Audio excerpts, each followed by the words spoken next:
Karena saya lihat sekarang ini lebih dari di atas, mungkin kalau kita bisa bahasakan sudah 15 tahunan ya, di mana Israel masuk ke Palestina dan setiap hari umat Islam dibunuh, setiap hari.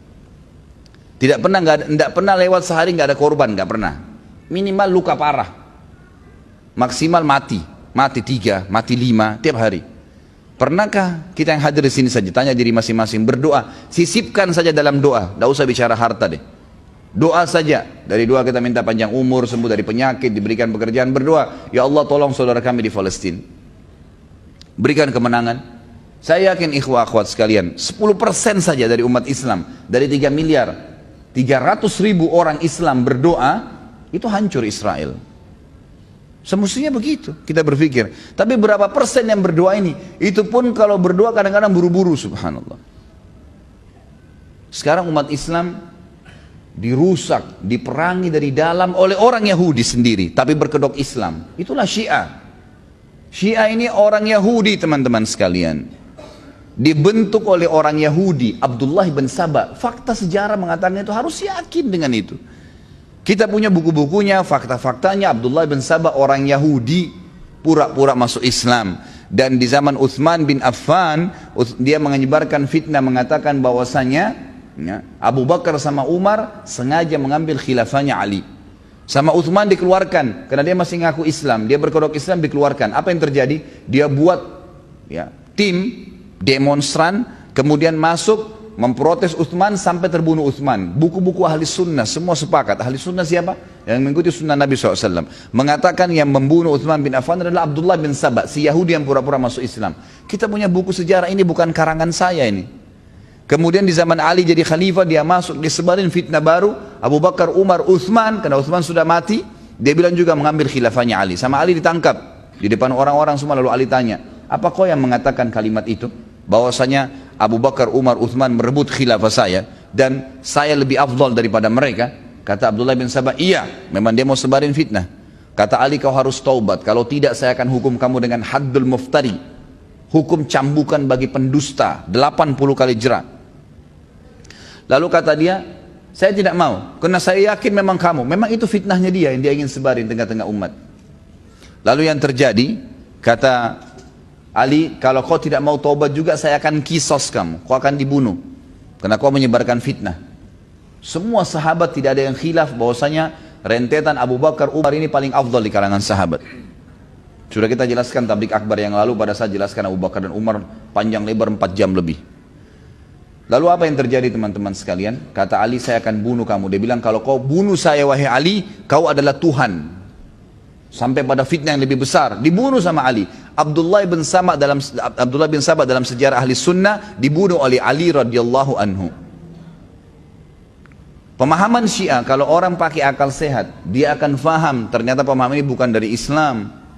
Al-Quran yang Allah subhanahu wa ta'ala telah katakan dalam kitabnya masyhur, ayat ini kekal, bukan karangan saya, firman Allah. A'udzubillahi minasyaitonir rajim. Inna nahnu nazzalna dzikra wa inna lahu lahafidun. Kami turunkan az-dzikra, yakin Al-Quran sempurna dan kami akan menjaganya. Tidak ada satu huruf pun dimasukkan kecuali pasti akan terbongkar. Nggak mungkin, dijaga oleh Allah subhanahu wa ta'ala. Itu ciri khasnya Al-Quran. Dan ini ulama semua sudah sepakat, dinukil banyak riwayat berhubungan dengan masalah ini. Kemudian mereka mengatakan tidak, Quran ini kurang. Allah bilang dijaga, kau bilang kurang, siapa kamu itu? Berani benar ngomong begitu. Kemudian mereka lagi menghardik, sebenarnya tujuannya Abdullah bin Saba ingin menghina Nabi Muhammad SAW langsung. Tapi dia tidak bisa. Kalau dia hina langsung Nabi Muhammad SAW, ketahuan kedoknya. Maka dia hina orang-orang yang terdekat dengan Nabi SAW. Abu Bakar dan Umar. Siapa 2 orang ini? 10 orang jamaah surga. Mertua Nabi SAW. Apakah mereka lebih hebat dari Nabi? Nabi maksudnya SAW salah pilih mertua. Anda saja bisa milih mertua yang benar. Ada teman saya Sunni bertemu dengan seorang Syiah di Jakarta. Dia cerita, tapi saya tidak ketemu waktu itu. Dia bilang, saya ketemu sama satu orang Syiah, teman saya. Saya tanya, bagaimana keadaan antum? Baik, alhamdulillah. Bagaimana istri? Baik. Istri anda baik ya? Baik. Soleh, soleha, patuh. Bagaimana mertuanya? Oh, mertua saya sehat, semuanya baik-baik. Berarti kamu lebih hebat daripada Nabi ya? Loh kok bisa? Loh iya, kan bagi kamu mertuanya Nabi itu orang kafir. Dan mertua kamu orangnya hebat, baik. Istri kamu soleh, tapi kamu mengkafirkan dan melaknat serta menuduh berzina istrinya Nabi Muhammad SAW. Berarti kau lebih hebat dari Nabi dong. Diam dia, tiba-tiba nggak bisa ngomong. Pemahaman yang tidak masuk di akal sudah. Anehnya ada umat Islam yang terpengaruh. Kafirkan sahabat. Lalu simbolnya cinta ahlul bait. Demi Allah teman-teman sekalian, mereka tidak cinta ahlul bait. Dusta. Yang mencintai ahlul bait adalah ahli sunnah yang sebenarnya. Kita mengatakan Ali radhiyallahu anhu. Adakah ahli sunnah yang mengatakan Ali bukan sahabat? Adakah pernah ahli sunnah berani mengatakan Ali itu kafir atau salah? Gak pernah. 4 jam tabligh akbar kita kemarin semuanya kelebihannya Ali radhiyallahu anhu. Bagaimana pujian sahabat terhadap beliau, dan kita selalu memuji beliau, dan kita yakin khalifah Rasyid yang keempat masuk dalam keemasan ya, keempat dari masa keemasan Islam di awal, yaitu Khulafaur Rasyidin, yang kata Nabi SAW berpegang pada sunnahku dan sunnah Khulafaur Rasyidin setelahku. Fatimah Al-Batul radhiyallahu anha kita selalu memuji, mengatakan radhiyallahu anha. Hasan dan Husain kita mengakui sabda Nabi SAW, Sayyidu Syabab Ahli Jannah, pimpinan anak mudanya surga. Itu pernyataan ahli sunnah. Husain terbunuh di Karbala, kita mengatakan Husain mati syahid, yang membunuhnya zalim. Nggak ada ahli sunnah mengatakan Husain kafir misalnya, kita membenci. Ini kan sekarang dibuat kesannya di tengah-tengah umat oleh orang-orang Yahudi yang membuat pemahaman ini. Kesannya kita ini membenci Ali, membenci Ahlul Bait, membenci Hasan Husain. Dari mana ini? Tidak ada pemahaman yang bentrok antara ahli sunnah dengan Syiah yang sekarang mereka angkat simbolnya. Nggak ada. Gitu kan? Kitab Ahlul Bait kita hormatin. Bahkan mereka hanya membatasi Ahlul Bait hanya kepada Ali, Hasan, Husain dan Fatimah. Sementara ahli sunnah lebih global. Istri-istri Nabi juga masuk dalam keluarga Nabi SAW. Terbukti kita tahu dalam riwayat Bukhari. Tentu orang Syiah tidak yakin riwayat ini, dan kita tidak peduli dengan itu. Kita punya sanad yang jelas dalam riwayat Bukhari. Salah satu salawat yang kita dianjurkan baca sebelum salam, selain Allahumma salli ala Muhammadin wa ala ali Muhammad kama sallaita ala Ibrahim wa ala ali Ibrahim dan seterusnya, ada juga Allahumma salli ala Muhammadin wa azwajihi wa dhurriyyatihi kama sallaita ala ali Ibrahim. Ya Allah, berikanlah salam untuk Muhammad sallallahu alaihi wasallam dan istri-istrinya serta juga keturunannya. Ini salah satu salawat yang kita yakini kebenarannya. Ada istri masuk di sini, gitu kan? Antum sekarang bahasa Indonesia deh, secara akal sehat. Kalau lagi buat kartu keluarga, istri masuk dalam keluarga nggak? Orang Syiah kalau ditanya itu dia bingung jawab tuh. Istri antum masuk dalam keluarga nggak? Masuk. Bahkan setelah nama kepala keluarga si laki-laki langsung istrinya bagian daripada keluarga itu. Jelas, gitu kan? Kalau kita mengatakan masuk dalam keluarga, bagaimana caranya tidak? Secara akal sehat saja itu sudah jelas. Ada statement bahkan yang hampir mereka sepakati, mereka mengatakan Nabi Muhammad, kita mengatakan sallallahu alaihi wasallam, Allahu a'lam mereka. Mereka mengatakan statement bahwasanya Nabi Muhammad sallallahu alaihi wasallam masuk surga tapi kemaluannya di neraka. Statement itu dilempar. Alasannya karena menikah dengan Aisyah. Siapa kamu itu? Di zaman Nabi sallallahu alaihi wasallam turun firman Allah kekal dalam Al-Qur'an, surah An-Nur ayat 2 dan ayat 23. Pada saat Aisyah difitnah oleh pimpinan munafikin Abdullah bin Abi Salul, kemudian dia mengatakan bahwasanya Aisyah berzina dengan Safwan. Turun surah An-Nur menyuruh Nabi SAW mencambuk mereka karena mengatakan Aisyah berzina. Ada beberapa sahabat yang dicambuk termasuk pimpinan munafikin itu. Sekarang mereka ulangi lagi perkataan itu. Kata Imam Az-Zahabi dan ulama-ulama Sunni yang lainnya mengatakan siapapun yang mengatakan Aisyah berzina mengikuti konsep awalnya, sebelum turun surah An-Nur, maka hukumnya berlaku surah An-Nur pada mereka. Ikut-ikutan tetap dicambuk 80 jerah. Gitu kan? Kalau mengkafirkan sahabat berarti dia yang kafir. Karena kata Nabi SAW, tidak ada seseorang pun yang mengatakan kepada saudaranya muslim kafir, kecuali akan kembali ke salah satunya. Kira-kira kalau ketemu Abu Bakar dengan satu orang dari orang Syiah ini, siapa yang kita mau katakan kafir? Bagaimana bisa mau dikatakan sahabat Nabi kafir? Hidup melihat Nabi dengan mata kepala saja sallallahu alaihi wasallam sudah sebuah fadilah. Definisi sahabat harus lihat Nabi dengan mata kepala, harus beriman pada beliau pada saat itu dan meninggal dalam keyakinan itu baru dikatakan sahabat. Kita tahu ada orang-orang seperti Uwais Al-Qarni, gitu kan?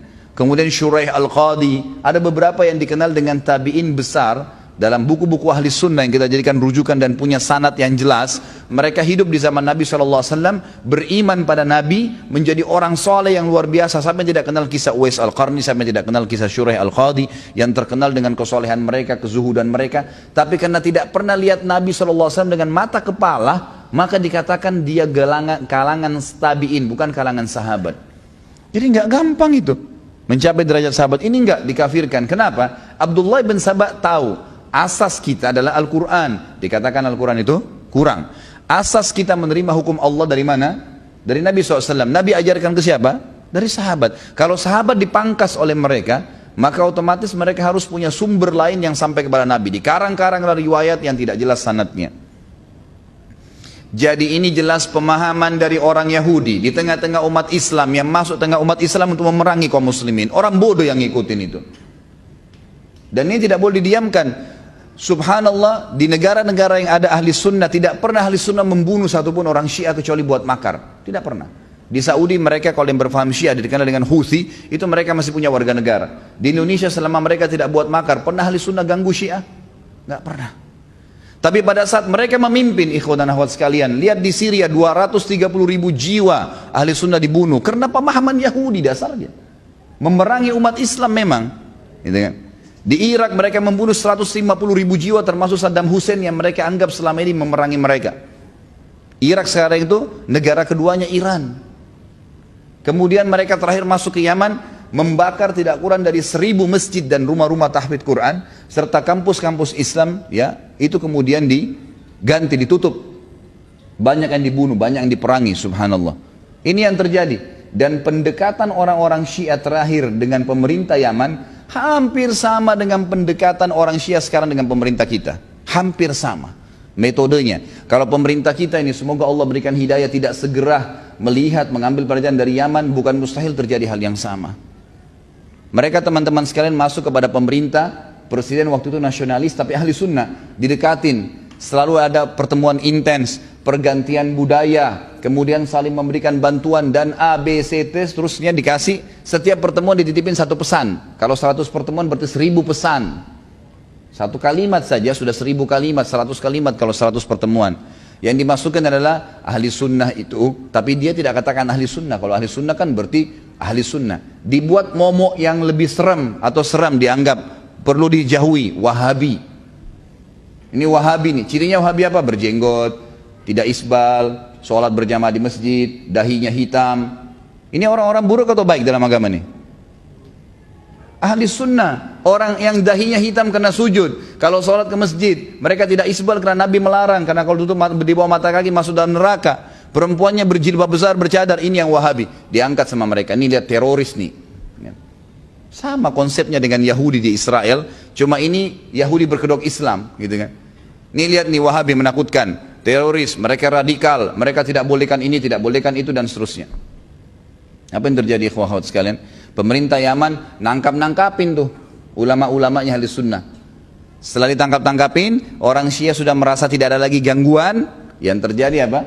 Mereka lalu membuat pasukan militan mengkudeta pemerintah. Baru berapa hari saja mereka kudeta pemerintah Yaman, mereka sudah pasang di jalan-jalan pelang-pelang besar, itu fotonya Khomeini. Siapa Khomeini? Coba antum baca di sejarahnya. Orang Yahudi. Subhanallah. Baru mau dikatakan ayatullah. Ayatullah dari mana ini? Ayat syaitan, iya. Bagaimana caranya dikatakan ayatullah ini? Mereka berani menyebutkan dalam bukunya innali a'immatuna. Saya baca dalam kitab Al-Kafinya. Manzilatan la yablughu malakul manzilatun la tablughu malakul mukarram wala nabiyyun mursal. Kami ini imam-imamnya Syiah punya kedudukan yang tidak mungkin dijangkau oleh para malaikat dan juga nabi-nabi. Maksudnya kedudukan apa ini? Allah, kedudukan ketuhanan. Orang harus faham kalimat-kalimat yang luar biasa. Fitnah-fitnah terus ditanamkan di tengah-tengah umat. Ini berbahaya sekali. Mereka lakukan itu, lalu mereka mengeluarkan statement, nanti musim haji ini kami akan serang Mekah dan Madinah. Presiden Yaman tulis surat kepada negara-negara Turk di sekitarnya, 6 negara termasuk Saudi, Raja Salman, semoga Allah menjaga beliau. Coba bantu kami ini, diserang, gitu kan? Subhanallah, di hari-hari sekarang Orang-orang Syiah di Indonesia harus disampaikan nih kepada kaum muslimin dan harus sampaikan kepada semua orang intens menemui presiden dan wapres kita. Intens menemui mereka. Lalu kemudian tidak mungkin pertemuan tersebut tidak diberikan pemahaman, cekokan. Bantuan dari Iran ini segala. Dan sekarang ini ada ratusan ribu jumlahnya orang-orang yang masuk pengungsi dari Iran. Kenapa harus mengungsi di Indonesia? Negaranya nggak apa-apa, gitu kan? Mengungsi dibiayai hidupnya. Bagaimana ini bisa? Saya tidak mengatakan pemerintah kita salah ya. Sebab kita pasti ahli sunnah mendukung pemerintah. Yang salah kita ingatkan. Saya menganggap ini sebuah kekeliruan yang harus diingatkan. Itu mereka Syiah masuk ya. Bahkan ada beberapa teman-teman yang heran. Mereka-mereka ini kalau secara fisik bukan kayak manusia biasa. Kayak orang-orang yang sudah terlatih militer. Ngapain masuk ratusan ribu orang ke Indonesia? Bukankah sudah ada pelajaran di Yaman dulu? Bukankah MUI kita, bukan saya, MUI Indonesia yang sudah diakui dari seluruh ormas Islam mengatakan bahwasanya Syiah sesat? Bukankah ulama-ulama sudah mengingatkan? Gitu kan? Bukankah sudah ada pelajaran dari negara-negara sebelumnya? Maka itu yang terjadi. Sekarang di tengah-tengah umat mereka masuk menyerang umat Islam, gitu kan? Itu yang terjadi. Harus hati-hati nih. Sisipkan doa kita di situ. Dari sisi lain, saudara-saudara kita di Myanmar sekarang di Burma, Rohingya yang kita tahu, luar biasa. Saya lihat gambarnya nggak masuk di akal saya, ikhwat sekalian. Ada manusia seperti mereka ini luar biasa. Ini teroris yang sebenarnya ini, bukan orang yang berjenggot, bukan orang yang sholat di masjid, bukan yang dahinya hitam. Ini teroris nih, bisa subhanallah membakar anak kecil. Saya lihat gambarnya sendiri, anak kecil diikat di satu kayu yang panjang. Kemudian ada satu orang Buddha dipegang dari sebelah sana, sebelah sini satu, terus dibakar, dipanggang kayak bakar kambing. Manusia loh ini, anak kecil lagi. Sedangkan seorang militan saja, prajurit perang, kalau ditangkap, kemudian mau disiksa, mungkin tidak ada penyiksaan di dunia terjadi pernah dipanggang seperti kambing begitu. Anak kecil, perempuan digantung, dibuat traumatis hanya alasan karena mereka Islam. Satu rumpun loh ini ya, warna kulitnya sama, paras wajahnya mereka sama, bahasa mereka sama. Itu saja sudah cukup sebenarnya membuat mereka tidak buat macam-macam. Dan statement internasionalnya, Presiden Myanmar mengatakan apa? Kami tidak ingin Myanmar seperti Indonesia. Kenapa Indonesia? Karena pada saat umat Islam menjadi banyak, mereka akhirnya mendominasi. Memang selama ini kenapa kalau Indonesia didominasi orang Islam? Pernah nggak ada Presiden Indonesia dari Soekarno sampai sekarang yang kita tahunya Islam walaupun mereka kebanyakan nasionalis, pernah nggak ada yang menyiksa orang kafir? Bahkan orang Islam yang kadang-kadang masih ada di nomor 2 kan, gitu kan? Tidak ada masalah dengan umat Islam pada saat memimpin sebenarnya. Jadi seakan-akan simbol ini mau perang agama, mereka tidak takut sama sekali. Negara Myanmar itu kecil. Saya kadang-kadang bercanda di pengajian saya, kalau orang Indonesia, tidak usah Indonesia, orang Jawa Barat datang ke sana meludah tenggelam tuh. Tapi berani hilang rasa takut kepada umat Islam, nggak ada. Seperti yang Nabi SAW katakan, karena kita betul-betul sudah tidak peduli dengan agama ini. Maka teman-teman sekalian, yang saya ingin simpulkan dari semua poin kedua ini adalah, mari tunjukkan kepedulian kita kepada umat Islam, saudara-saudara kita. Kata Nabi SAW, man lam yahtamu bi umuri muslimin falaysa minhum. Siapa yang tidak peduli dengan perkara muslimin bukan dari golongan mereka. Sumbang harta, sumbang doa. Di masjid yang saya sholat di dekat rumah saya, alhamdulillah saya jadi imam di situ. Kalau dari subuh saya kunut nazilah. Semalam juga maghrib isya, kalau duhur asar kadang-kadang saya ada taklim, saya sholat saya jadi kunut nazilah. Saya katakan selalu saya sampaikan kepada jemaah saya di situ, bahwasanya kita akan kunut nazilah. Sebagaimana Nabi SAW kunut nazilah sebulan, mendoakan agar suku-suku Arab yang membunuh 70 sahabat penghafal Quran itu dibunuh oleh Allah SWT, dihancurkan oleh Allah SWT. Ini sudah saatnya kita membaca kunut nazilah. Berapa banyak imam-imam kita yang baca kunut nazilah, ikhwah-ikhwat sekalian. Dihitung jari. Kepedulian kita sangat kecil sekali. Insya Allah teman-teman panitia juga akan mengumpulkan bantuan, sisihkan bantuan itu. Ingat, bantuan yang kita keluarkan, sedekah yang kita keluarkan, manfaat utamanya bukan kepada penerima. Kepada siapa? Kita sendiri. Kita sendiri yang dapat manfaatnya. Dia hanya sekedar beli baju, beli makanan, beli minuman habis. Tapi antum dapat pahala yang antum panen hari kiamat. Meninggikan derajat di surga, selamat dari neraka. Jangan 1000, 2000 terus, nggak selesai 1000, 2000 ini. Makanya juga rezekinya cuma 1000, 2000 terus datang dari Allah, gitu kan.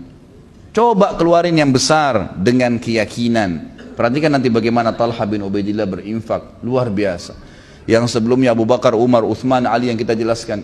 Kadang-kadang saya merasa malu kalau baca kisah-kisah para sahabat ini, subhanallah. Kita kayak tidak ada apa-apanya di depan mereka memang. Tapi minimal kita mengikuti, gitu kan, berusaha.